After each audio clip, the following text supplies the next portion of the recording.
Hello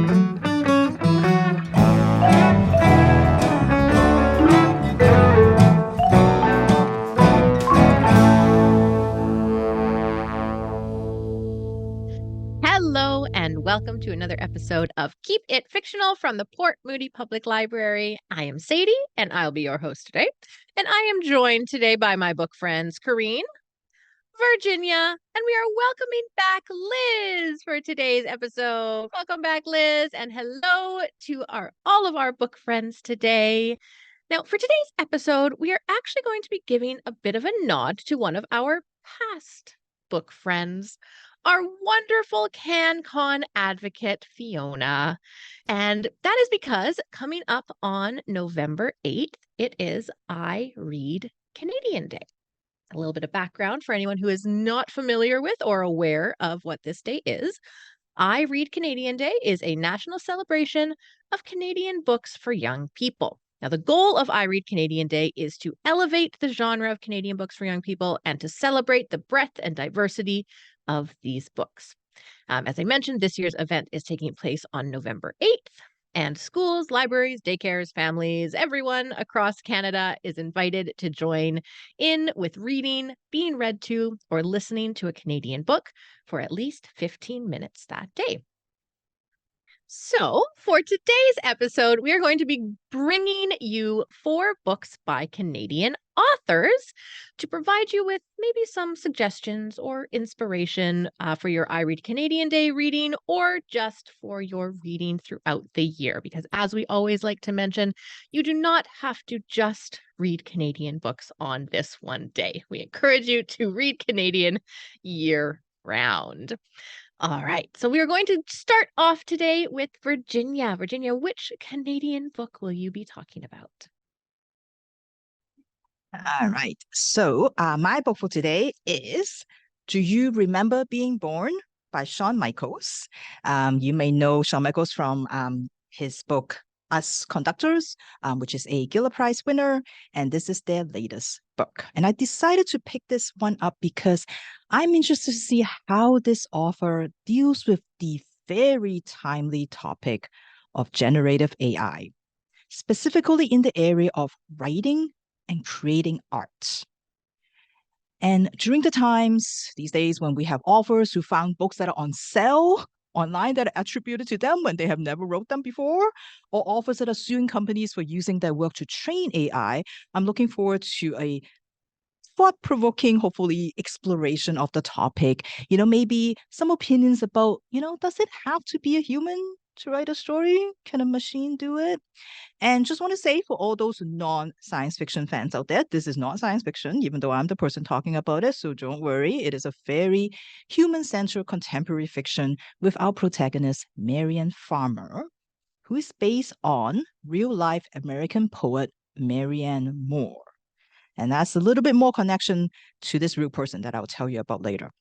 Now, Marian Farmer has had a very successful writing career. She's a poet, and anybody who reads poetry will know her for sure, especially with her signature tricorn hat. She's always been a very private person, and now that she's a bit older, she doesn't really produce as much poetry. She's even a bit more secluded. Now, despite her writing career, she is feeling quite inadequate when the book opens. Her son Courtney and his partner would like to buy a place, but she has no money to give them. She can't help them out. She can't support them, and she feels really, really bad about it. But a letter came in that day in the mail that may save the day. This letter came very unexpectedly from one of the biggest tech company right now. They have a proposal for Marian. They would like to fly her to San Francisco, all expenses paid, of course, and there they would like her to spend a week in the headquarters writing a poem for them. A long poem, they said, which she found out later that means 6 pages minimum. But she won't be writing this poem alone. She will be collaborating with their poetry AI. This will be the first ever poem written by a human and a machine together. And they are, of course, going to get her into some of the biggest talk shows to promote this. They have a special ceremony and reading plan already with a very, very exclusive group of guests. And of course, the poem will be published everywhere, online and in physical formats. Marian knows that if she agrees to this, she will likely be remembered forever and ever as that first poet to write a poem with a machine. It doesn't even really matter what she's written before, but she can really use the money because they are promising her an obscene amount of money to do this collaboration. And Marian is also quite curious. I mean, she's not like super into tech, but she's definitely not afraid of it. And she kind of wants to know what this experience of writing a poem together with someone is like. Not just someone, but a machine. And so she agreed to do this. And this is how she meets Charlotte, the poetry writing AI. And as we spend the week with Marian and Charlotte, as they get to know each other and they write the poem together, we also get taken back through chapters that are titled Hindsights to learn more about Marian's life up to this point. How she started writing, how she became a poet, how she met her husband Larry, how they raised their child Courtney together. And we learn about her struggles to try to reconcile those forces that are pulling her apart, the pressure to create, the pressure to write, versus the pressure to fulfill her obligations, her responsibilities as an author, as a mother, as a wife, as a woman in the society. And we get a sense that behind that relatively strong kind of appearance of Marian, there's that self-doubt, feeling maybe a bit of regret and shame of the choices that she has made, always making her feel like she has failed, that she has failed her writing, she has failed her family, and often feeling like she has failed both. And going back and forth between the past and the present, we may perhaps see sort of one possible answer to that question, like whether you need a human to write a story. But Marian is also kind of thinking, well, what if you can write like Charlotte, the AI? What if you can fully participate and completely give in to that one purpose of yours to write poetry like Charlotte? What would that be like when you're unburdened and free from that human experience? Now, Shawn Michaels started writing this book 3 years ago, so that's before ChatGPT became like a household name. And the book so is kind of like before its time in many ways. And what's unique about this book is that Shawn Michaels, along with a programmer, actually created and trained an AI based on Marianne Moore's poetry, among others. This is the Moore bot that he called it. And he wrote with this AI, and he included some of that writing in the book. And the book has like bits and pieces that are highlighted highlighted in the text. Those are the parts that actually the AI wrote. And he has incorporated that into the book, which makes, of course, a very unique kind of experience, not just for him as a writer, but also for us as a reader. And of course, the question being raised as Shawn Michaels is thinking about all this and doing this is that, like, how much of what I put on the page is intentional? Like, did I purposely, consciously choose this word over the other? Or does it just like came to me and I just wrote it down? It kind of reminds me of my high school English teacher when she told us that she went to see Timothy Finley at the Vancouver's Writer Festival. And there's like some really big fans in the audience, and maybe not so much like the trackies, but like they're still like, oh, on this page, why did you do this kind of thing? And Timothy Finley's answer is basically like, I don't know. And that's kind of how like Shawn Michaels are kind of thinking. Like, how much of it is like, is it a conscious choice that I'm making here every time I, pick up that pen? And what does it mean when a machine can learn patterns, can learn your preferred diction and word order, and learn frequency of words, learn like proximity of words, what words kind of stay together frequently for this particular author, and what does it mean when it can arrive at sort of that style based on what they've been trained on. And there's so many like really interesting questions that are being explored in this book, and I really appreciate that it's done with a very open mind, and that really makes a much, I think, a better kind of look at this whole idea of generative AI in writing or in sort of creating art. So I think for as a book for anybody who is interested in the topic, give you a writer, give you an artist, give you any kind of creator, like to look at how this technology may change and impact your creative process. And of course, not to understate that very, very character-driven story. I think Marian's experience and her voice really is what carries the book through. So if you are looking for a book, and that's my Fiona's connection here, if you're looking for a book with an older adult as a protagonist, which Fiona loves, this might be a book for you. So many, many reasons to pick up this book. So this is, again, Do You Remember Being Born by Shawn Michaels. Wonderful. Thank you so much, Virginia. Yeah, AI is something that that kind of terrifies me. I'm not gonna lie. It's something that's, yeah, I think it's on all of our minds, I'm sure. And I think we are starting to see more of an impact. I mean, the current actors strike in the States right now, I think, is quite heavily impacted by AI, and I'm sure that will start to come up more and more in other creative industries as well. So thank you for bringing that book forward.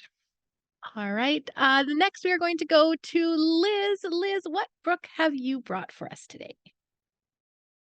Well, hi, everybody. Nice to be back. Did you all miss me? Don't answer that. That's just, I don't need to know that. So I am here today for I Read Canadian Day with one of my, I think, now favorite authors. They haven't written a lot of books, but I really enjoyed their first book.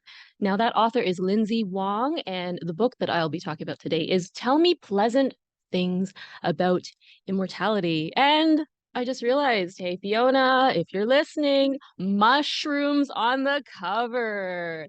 See, this might be right up your alley, but I'll tell you about it and you can let me know later whether it is. So as you may or may not know, Lindsay Wong is the author also of The Woo Woo, How I Survived Ice Hockey, Drug Raids, Demons, and My Crazy Chinese Family. Now, that book was about growing up in a household that explained away its misfortunes, some tied to mental illness, as being caused by ghosts, which is the woo-woo. Now, this particular book, Tell Me Pleasant Things About Immortality, is billed as a wild and darkly hilarious collection of immigrant horror stories. It sounds amazing to me. Sign me up. Well, Wong goes all in with this fictional exploration of supernatural phenomena, with everything from ghosts and demons to lizard women and birdmen. Now, in the titular story, the unnamed 376-year-old woman is once again being feted at the Death-Eating Flower Festival, which is more of a survivalist game show at this point than a celebration. So for a fee of 10 million Chinese yuan, which is approximately, according to my calculations recently, about 1.9 million Canadian dollars, participants have purchased the opportunity to ingest what is known as the night blooming death lily. It is a highly toxic plant purported to give its ingestees that immortality. However, in the whole known history of this plant, the only known survivor of this poison has been this 376-year-old woman. And yet they have so many people, rich people, wanting to sign up to try this out in the hopes that they will be immortal. Very strangely enough, though, everybody participating seems to have overlooked how the old woman's hair is thinned. Her skin is flaking with every movement. And also the odd appendage will just snap right off like a biscuit. If she moves the wrong way, stubs her toe, takes her shoe off. What is up with that? So at this point, well, don't want to give away what exactly happens at the current Death-Eating Flower Festival, but if you are interested, you'll just have to pick up this book. Now, in the story Wreck Beach, Wong continues to infuse yet another story with some local Lower Mainland flavor. Yes, it is that Wreck Beach, the spot popular with nudists near the University of British Columbia. Now, our story opens with yet another Find Daddy night. So the teenage girl's immigrant mother, single after her husband disappeared without a trace one day, has asked the daughter to feign some serious symptoms in an effort to snag a well-off position for their family. Is that abusive? Is that weird? I'll leave that up to you. Anyways, is the girl's father really gone? She swears she can see him sometimes in the eyes of a crow that happens to perch on their windowsill from time to time. Anyways, the rest of the time when she's not at the hospital, she is a latchkey kid. She's left to spend much of her time with another boy in a similar situation whose mother also works long hours. Now they're in grade 12, and he has decided to take his girlfriend to the grade 12 grad party.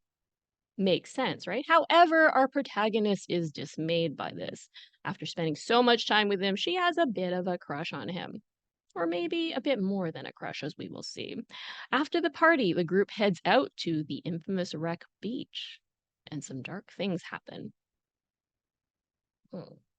Now, in Red Tongue Ghosts, a family relegated to the undead tries to find interesting ways to fill their unending days. What do you do when you're living forever but not really living?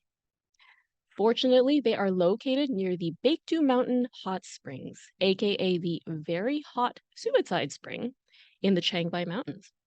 You kind of see a theme going through the book here. So tourists pay loads of money to scald themselves in the sulfuric waters of these hot springs, with the unwelcome feature of finding out that the resort is haunted. Now, one day, an emergency ghost family meeting is called. The resort owners are bringing in psychics and ghost hunters to film a documentary and hopefully rid the place of the hauntings. So whatever will happen to these ghosts who are undead, but apparently have a mission to haunt this hot spring.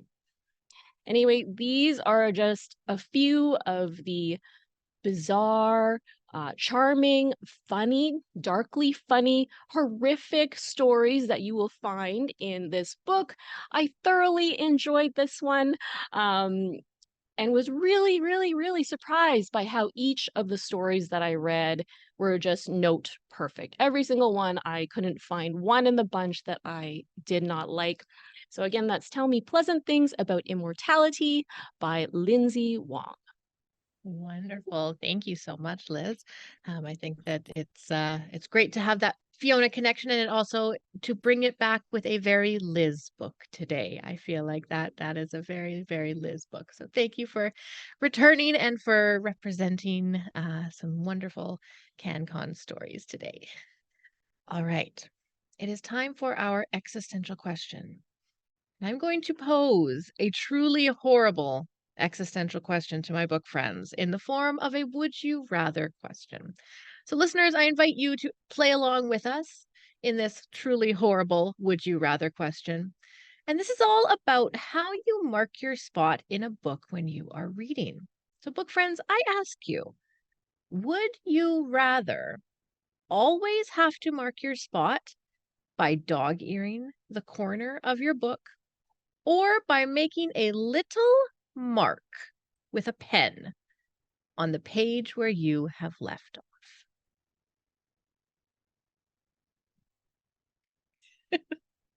No.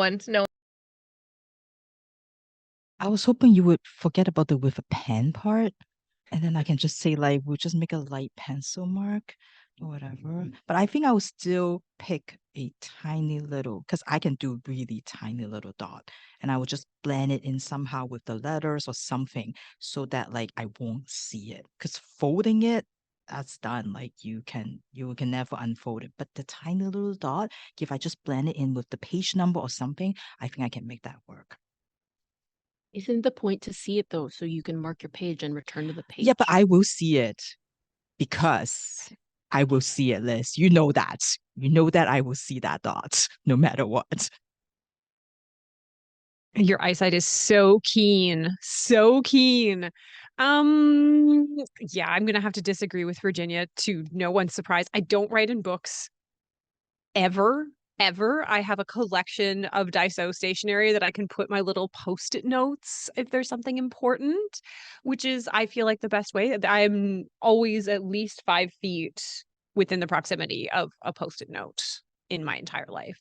So I'm actually going to go with dog earring, which I don't love. But I feel like, sometimes when you get a secondhand book and you see that like several pages have been dog-eared, and you're like, oh, there was the reader before me that has like imbued a bit of themselves and changed the book, because to be loved is to be changed. So that's fine. It's fine. That's what I'm going with. I'm gonna have to actually agree with Corrine about the dog earring of the book. Virginia, hear me out. Okay. As a child, borrowing books from the library, I used to really love picking up those paperbacks and the spines would be worn. No more, but as a child, I was like, this is so great. This book has history. This book has been through things. It's seen things. Now I am going through stuff with this book. It's so well loved. Like, hey, look at us reading. I may have dog-eared some pages of books, that were already in that situation. I mean, no longer, but if I had to pick something, it'd be that. I don't believe you. There's no longer part. Sadie, is this all just a ploy to get us to like confess our library sins? I was actually going to say I was reading one of the book club books the other day from our social justice book club sets, and one of them had been dog-eared, and I was like appalled when I saw it. So I'm going to balance things out here, and I'm going to say a little tiny mark on the page as well. And I'm the same. Like I do not write in books. I am like a very strong bookmark person, and so yeah. But I'm going to say a little tiny mark, because once it's folded, it can't be unfolded. It can't be. The same logic as for the pen, Sadie. Once it's written, I it know, cannot be unwritten. but it's so tiny. You can make it so tiny. Yeah. I guess I have to ask my dog ear people, are you like, how much of the page are you folding? Are you committing to the full?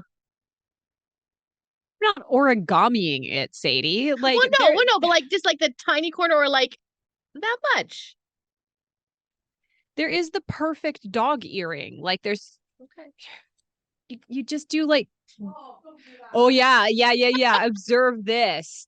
Observe this. It's here. It's right there, because then you can see it from the outside of the book. Otherwise, like, why are you putting a quitter stick in it? Like, just Because you have a child and have no time to read. fine.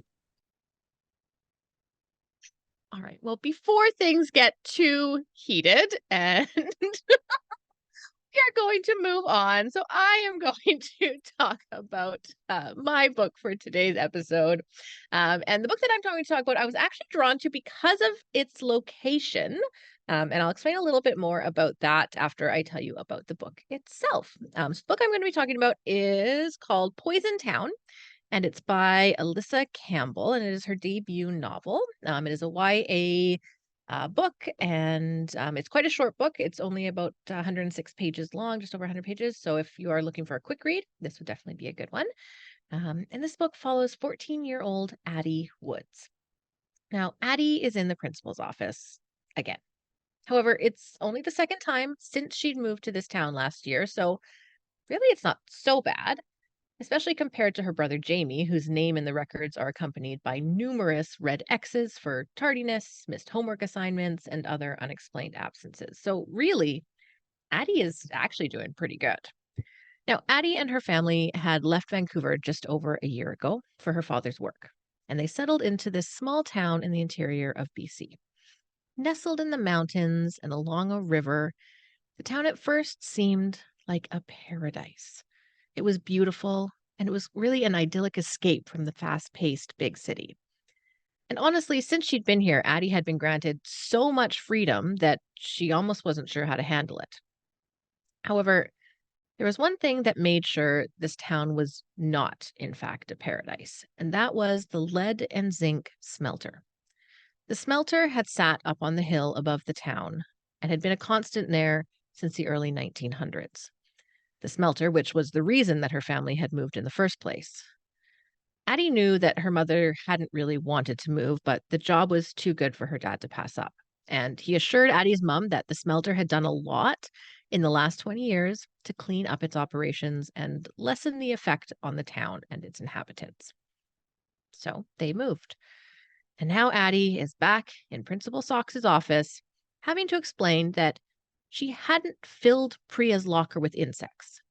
She had simply put one earthworm inside of it because Priya had called her dumb.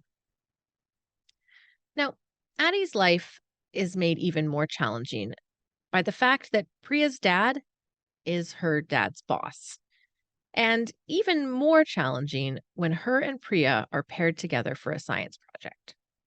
Addie is dreading having to work with Priya, and she honestly has no idea how they're ever going to agree on what their project is going to be on. However, Addie is a little surprised when she finds that her and Priya actually have something in common, and that is the connection of their dads and their dads' jobs. They both work for the lead and zinc smelter, and they both work in the safety department, which has been tasked with ensuring that emissions that are coming out of the smelter are kept at safe levels for the community. Now, back in the 1990s, there had been a report that was done by UBC that exposed extremely high and unsafe levels of lead in the land and the water that was surrounding the smelter. This is the land and the water of the town itself. And Addie was very interested in this study and very interested in what exactly had been done to ensure that these levels were no longer dangerous. So Addie decides that this is what their project will be on. Now, because Addie isn't sure that the promises that the smelter made are actually being followed through on, she's noticed a couple things. Yellow rings around the puddles on the street, birds that fall from the sky dead for apparently no reason, and her brother Jamie's asthma that had pretty much all but disappeared has now suddenly returned, causing him to have to drop out of pretty much every form of physical activity, which he absolutely loves. So Addie decides to start investigating the smelter to try and figure out what exactly is happening in this town. However, as she pushes through with her investigation, she finds that not everyone is super supportive of this investigation, including her project partner Priya, Priya's dad, her own dad, and the person that she actually thought she'd get support from, her brother Jamie.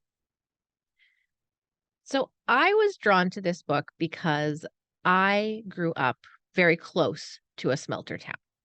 And when I first read the description, I was really curious whether the town in this book was actually inspired by the town that I know really well, Trail, BC. I remember hearing on the radio when I was in high school a promotional ad for Trail, trying to convince people to move there. And it would say that the levels of lead in children's blood have gone down significantly in recent years. So move to Trail. So as it turns out, yes, this book is inspired by Trail, BC, among other towns in BC that have smelters in them or close to them. But this book, I suppose the author's dad grew up in Trail. And as soon as you start reading it, it is very obvious that this book is about Trail, BC. And she says that at the end of the book as well. So that was sort of my initial connection to this book and why I wanted to read this book.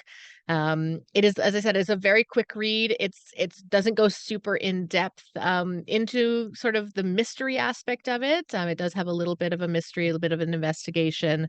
Addie is kind of a fun character that you get to follow along with. But if you are kind of looking for something that's a little bit more lighthearted, it does, for the most part, wrap everything up at the end in a nice little bow. The author was very clear to say that the report done by UBC was actually followed in Trail, BC. So they did actually take the appropriate steps to ensure the safety of the town.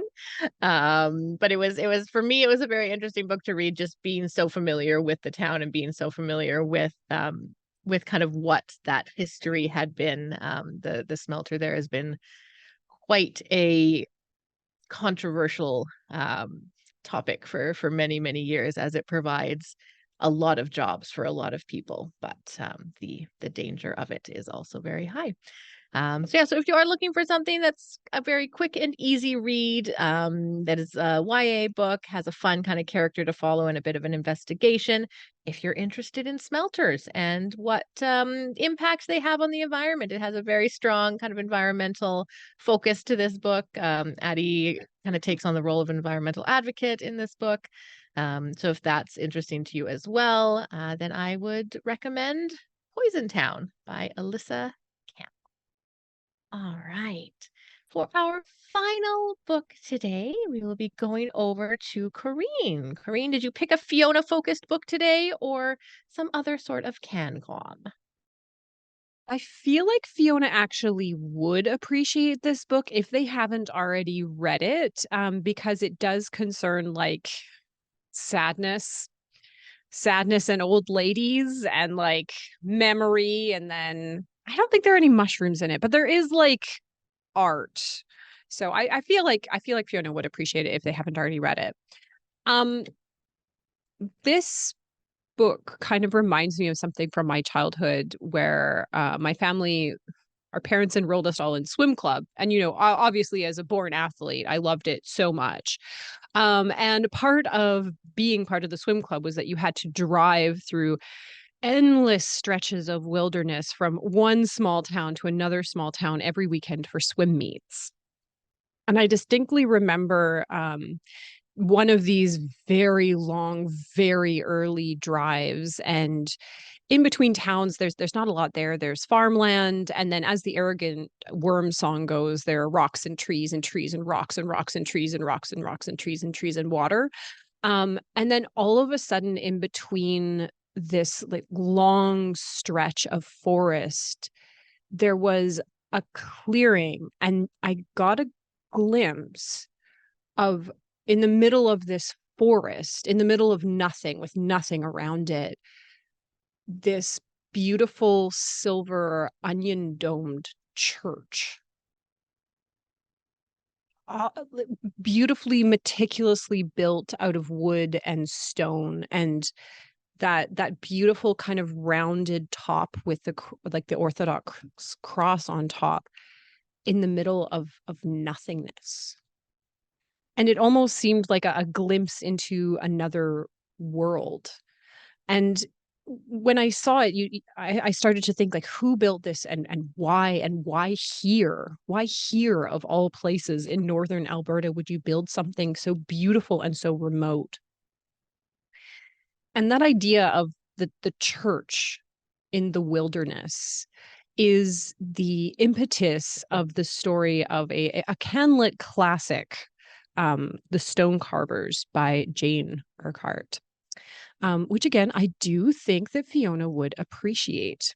And it does begin with this idea, this obsession of a church in the wilderness. So it starts with Father Gstier, GNST together. So that's a rough one for me. Gstier, who is sent from Bavaria into kind of northern Ontario to kind of minister to the German Catholic population there. He's sent to a very isolated town of Schoneball. And when he arrives there, he realizes that his old life is over and his new life is beginning. And he is obsessed with the idea of making a mark on this town, something permanent to stand there. And so he enlists the help of a local master carver, Joseph Becker, to help him build this proper church with a beautiful church bell in the middle of this nothingness. And so this story follows the story of Joseph, the carver who builds something from nothing, and his family through 3 generations. We get his story, and we get the story of his grandchildren, Clara and Tillman. Now, Joseph, as a grandfather, wants to pass on his skills, the skills that he learned in Germany, the skills of a master carver, to his grandson. But Tillman is not like the stone. He is not permanent. He cannot stay in one place. He is like water and he wants to run away. He's a boy filled with wanderlust, much to the despair of his family, who take extreme measures to keep him in one place, including tying him to the ground to stop him from running away. Unfortunately, the other child is a daughter. And Clara, when we see her in the present in one of the stories, is a spinster living in this small town. But she carries a secret in that, in addition to learning needlecraft from her mother, she learned stone carving from her grandfather. This follows the story of these three individuals as they grow up and their lives are interrupted by greater world events and tragedies. All of their lives and their skills and their stories come to bear after the Great War and in their survival after the Great War. This book talks about the war memorial at Vimy, France, and the people who carved it and why. It's a book about remembrance and memorialization and memory and history and the generational stories that we tell. It's a story of kind of lost love and what that means and the remembrance of people. This was published in 2001. It was a finalist for the Giller Prize, the Governor General Award, longlisted for the Booker Prize. It's one of those like classic CanLits that probably people here or people listening to had to write an essay about in high school. And controversially, I think it actually deserves to be. I always associate a lot of CanLit with crying. Because Liz, you make a face, but they're always sad. They're always sad. One of the very first like adult books that I read far too early and didn't really understand what was going on was Margaret Lawrence's The Diviners, which was a real choice, which I bawled at. Or like Carol Shields's The Stone Diaries, which I bawled at, and The Stone Carvers, which I read a long time ago and I bawled at. So it really is like it's an old one, and I like, and and Keep It Fictional, we do the new stuff, but we also do the backlist stuff. That this is actually like worth a read, even now.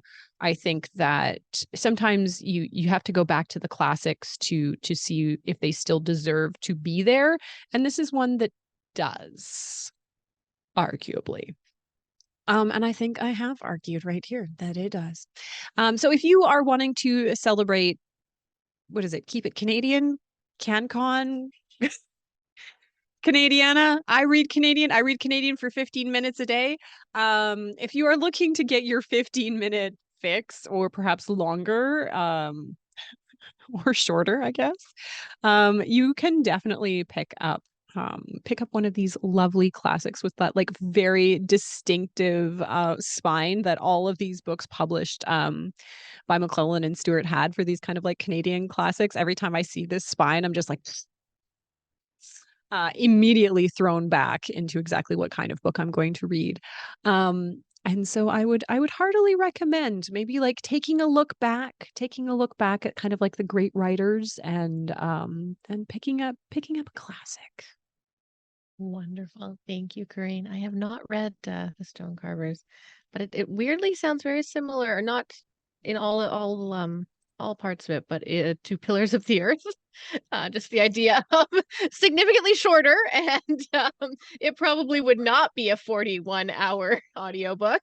But just kind of the idea of it focusing on that kind of master stone carver and his family and building of a church, and yeah. So who knew if that I was ever such a trope? Yeah, right? That should be our next episode. Books about stone carvers. Those might be the only two. It's hard to say. Yeah, so yes, if I ever really feel like crying, then maybe I'll pick that one up. But yes, Thank you so much to Green, and thank you so much to Virginia and Liz as well for bringing their Canadian picks for us today. So just again, if you would like to participate in I Read Canadian Day, it is Wednesday, November the 8th, and the instructions, I suppose, are to read, engage with, be read to, listen to Canadian books for at least 15 minutes that day. If you would like more information, you can go to ireadcanadian.com, and they have all of the information there as well. All right. Well, thank you so much, everyone, for listening today. We will see you back next time for another episode of Keep It Fictional. Have a good day.